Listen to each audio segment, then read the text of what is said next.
Ты говоришь на русском для того, чтобы тебя услышали как можно больше людей. Вот тебе и ответ. Надо говорить на том языке, на котором тебя понимают. Слушай, умник, я не говорю на русском языке из-за того, что я там хочу, чтобы меня кто-то услышал или нет.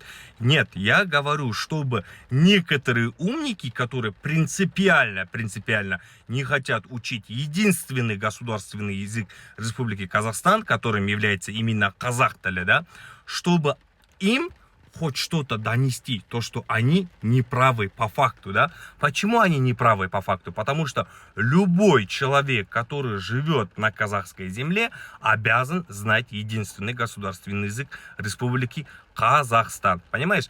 Вот ты поедешь, допустим, да, во Францию.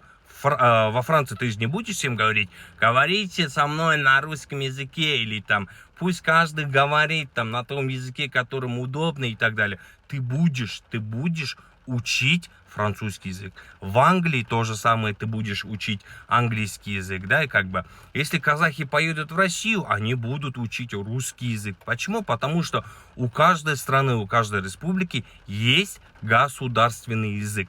И также Казахстан ничем не отличается. В Казахстане тоже есть государственный язык, и все обязаны знать единственный государственный язык Республики Казахстан — казах-тілі. Вот, дело в этом. Вы не правы, вы по факту не правы, которые говорят там, да я не буду учить, да. Вы по факту не правы, я вам скажу, потому что вы живете на казахской земле, вы питаетесь казахским хлебом, зарабатываете казахские деньги. Что, получается, все это хорошее, а язык плохой, что ли? Так не бывает.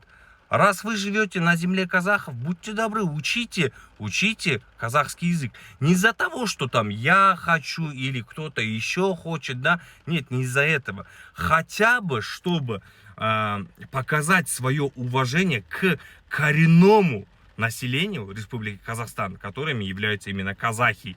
Вот. Это во-первых. Во-вторых, да, вот Казахстан в свое время, точнее казахские предки, спасли очень много твоих предков, предков других и так далее, да. Вот хотя бы в знак благодарности нашим предкам ты бы мог выучить казахский язык.